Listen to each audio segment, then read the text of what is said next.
బొట్టాయిగూడెం మండలం బూసరాజుపల్లి గిరిజన సంక్షేమ ఆశ్రమ గురుకుల బాలికల ఉన్నత పాఠశాలను సందర్శించిన ఆంధ్రప్రదేశ్ షెడ్యూల్ తెగల కమిషన్ సభ్యులు వడిత్య శంకర్ నాయక్ ఆయనకు పాఠశాల సిబ్బంది విద్యార్థినులు ఘన స్వాగతం పలికారు.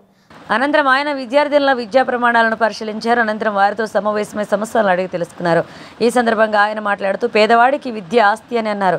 ప్రతి విద్యార్థి తమ కాళ్లపై నిలబడే వరకు విద్యను అభ్యసించి ఉన్నతమైన స్థాయికి ఎదగాలన్నారు. ఎస్టీ కమిషన్ సభ్యుడిగా ఇక్కడ ఉన్న సమస్యలను రాష్ట్ర ప్రభుత్వం దృష్టికి తీసుకువెళ్లి పరిష్కార దిశగా కృషి చేస్తున్నారు. ఈ కార్యక్రమంలో స్థానిక సర్పంచ్ మడకం రామలక్ష్మి, స్కూల్ చైర్మన్ సున్నం జోగిరాజు, డిడి నాయుడు, తహసీల్దార్ చలపతిరావు, ఏటీడబ్ల్యూ శ్రీ విద్య పాల్గొన్నారు. White with some green stripes all along the sides. दुख ताप से व्यदित चित्त को ना दो संतावना नहीं सही पर इतना होवे दुख. పాలు తాగి అప్పుడు 7:15కి వస్తాం సార్ స్టడీకి. వచ్చిన స్టడీ చేస్తాం సార్ 8 to 15 అలా చేస్తాం సార్. తర్వాత ఏది టిఫిన్ తింటాం సార్. 9కి అసెంబ్లీ ఉంటుంది సార్. అసెంబ్లీ తర్వాత క్లాసులు జరుగుతాయి సార్.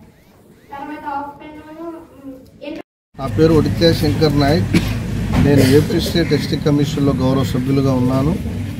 ముఖ్యంగా ఏలూరు జిల్లా ఎస్టీ కమిషన్ పర్యటనలో భాగంగా కమిషన్ సభ్యుడిగా 2 రోజుల పర్యటనకి ఇక్కడ రావడం జరిగింది. ఇవాళ 2వ రోజు కార్యక్రమం. ఇవాళ గిరిజన బాలికల గురుకుల పాఠశాలను ఇవాళ మా ఐటీడీఏ అధికారుల యొక్క సమక్షంలో మీడియా, ప్రజలు, ప్రజా సంఘాలు, స్థానిక ప్రజాప్రతినిధుల యొక్క ఆధ్వర్యంలో ఇవాళ క్యాంపస్ ప్రిమిసెస్ని మొత్తం కూడా విజిట్ చేయడం జరిగింది. ప్రత్యక్షంగా విద్యార్థులతో కలిసి మరి 10th క్లాస్ పిల్లలతో కూడా ఇంటరాక్ట్ అవ్వడం, పిల్లలకి బోధన విషయంలో వాళ్ళకి టీచింగ్ ఎలా ఉందో కూడా మరి విద్యార్థులను అడిగి కూడా తెలుసుకోవడం జరిగింది. క్యాంపస్ అంతా కూడా అంటే ఇది ఒక మంచి వాతావరణంలో ఉన్నట్టు మరి నాకు అనిపిస్తూ ఉంది. దాదాపుగా ఇక్కడ 480 మంది విద్యార్థినీలు ఇక్కడ చదువుకుంటూ ఉన్నారు. ఇదే క్యాంపస్లో ఒక జూనియర్ కాలేజ్ కూడా గిరిజన బాలికల కోసం కూడా రన్ అవుతూ ఉందని కూడా ఆ నోటీస్కి రావడం జరిగింది.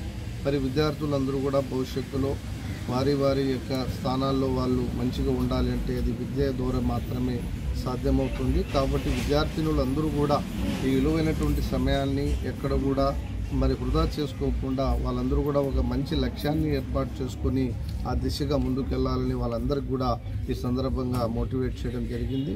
మరి క్యాంపస్లో కూడా కొన్ని సమస్యలు ఉన్నట్లు మరి విద్యార్థినుల ద్వారా మనకి ఇక్కడ మన నోటీస్ కూడా రావడం జరిగింది.